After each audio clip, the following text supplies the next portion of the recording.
you need to be around people who understand what this world of work is all about and relate the experiences, the challenges, and the things that you're dealing with. Being able to have this platform of trust is what I would call it, that the Institute for Diversity have developed, to come together, share knowledge, to interact with each other and support each other is very, very helpful. It also gives us that base to advocate for change as a collaborative and as a consortium of people.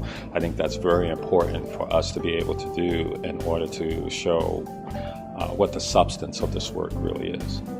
The Institute has been a very unique contributor to certainly what I do at the association. My role at the association has been largely to try to bring services and a variety of programs. And in the case of the Institute for Diversity, it's very hard to imagine trying to improve quality, trying to improve performance without truly understanding and having sensitivity about the populations. And a large, certainly, percentage of the populations that our hospitals serve are for diverse individuals. Well, the Institute for Diversity plays a critical role in minimizing and eliminating disparities to zero, as well as diversifying our patient care mix.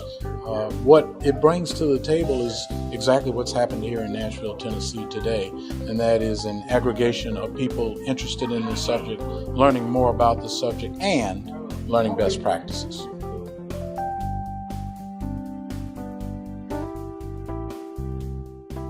Benefits that we've enjoyed from the Institute have been obviously this conference. This is, I think within the first half hour of the first day, we said this was worth the price of our membership from some of the ideas that we got to take back with us. Well, there have been many, but I would say the webinars have been very helpful.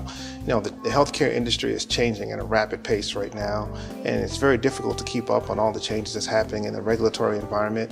And so to be able to participate in those webinars have been very helpful in terms of knowing what people are doing and keeping up on the changes that are happening. And with this conference, I really appreciate the opportunity to network with diversity and inclusion practitioners, because we're working mostly on the research side, and it's a great way to put our research into actual practice. The benefits have been fantastic. I mean, just the ability to be able to come to a conference like this and interact with other diversity practitioners that you can benchmark against, understand what they're doing in their marketplaces. For me, as a healthcare consultant, it's wonderful because I'm able to actually bring some best practices back to my clients that I learn from the information that's being shared through the breakout sessions, the main speakers that are coming to the organization, and also just in casual conversation with other individuals that are in the same field. Well, I personally enjoy the opportunity to get to know my colleagues, to hear about some of the successes that they're experiencing, as well as some of the opportunities for improvement, and taking that information, their experiences, and replicating them, or perhaps avoiding some of the same situations in my own organization. I particularly enjoy the opportunity to network on a regular basis with the members of the American Leadership Summer Council. Internship Program. We are looking forward to joining that program next year because it offers a pipeline opportunity to increase the administrative diversity in our particular program. We also, just in being here, having a chance to interact with colleagues who share the goals and concerns that we have at university hospitals, gives me a collective base to help advance the programs that we have.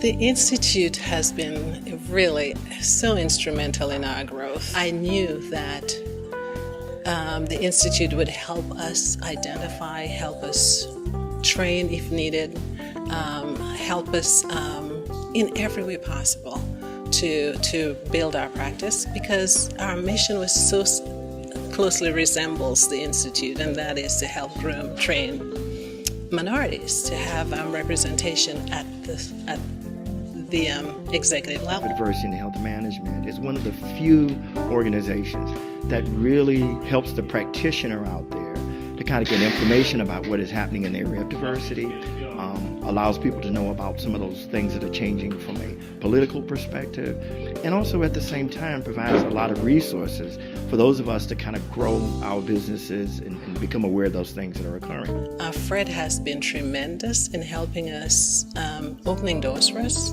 to organizations that otherwise we would not have access to.